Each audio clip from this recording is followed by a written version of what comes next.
première prise de parole en Congrès national, je vais vous parler d'une expérience troublante, perturbante, que j'ai vécue cette année en tant que permanentiaire. En arrivant un matin au S3, j'ouvre le courrier pendant que l'ordinateur démarre. Oui, ça laisse du temps, il est plutôt lent et capricieux. Et au milieu de la dizaine de missives, une lettre attire mon attention. Une écriture manuscrite, ronde et légèrement italique, au stylo plume. Une dame de 88 ans, syndiquée depuis 55 ans, nous écrivait 2 pages, remerciant notre travail, mais demandant à se désyndiquer suite à la lecture du communiqué FSU sur les attentats du 7 octobre en Israël.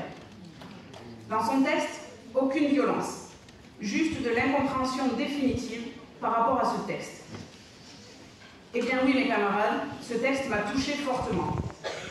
Cet épisode a malheureusement été accompagné d'une dizaine d'autres demandes identiques, sans compter les interpellations de syndiqués, militants et militantes dans les manifestations, stages et autres rencontres.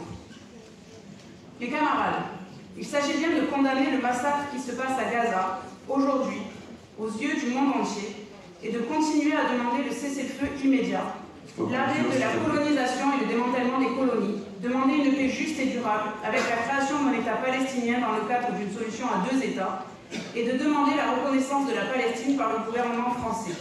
Mais, chers camarades, prenons le temps de peser les mots que nous utilisons, parce que plus le sujet est épineux, sensible, plus il faut que notre positionnement soit inattaquable politiquement. Merci. Nous remercions les rapportrices et rapporteurs pour avoir intégré une partie de notre amendement, mais nous continuons à demander l'ajout d'une phrase dans le paragraphe 93 pour demander cette indispensable modération intellectuelle qui n'empêche en rien d'être ferme sur ses principes.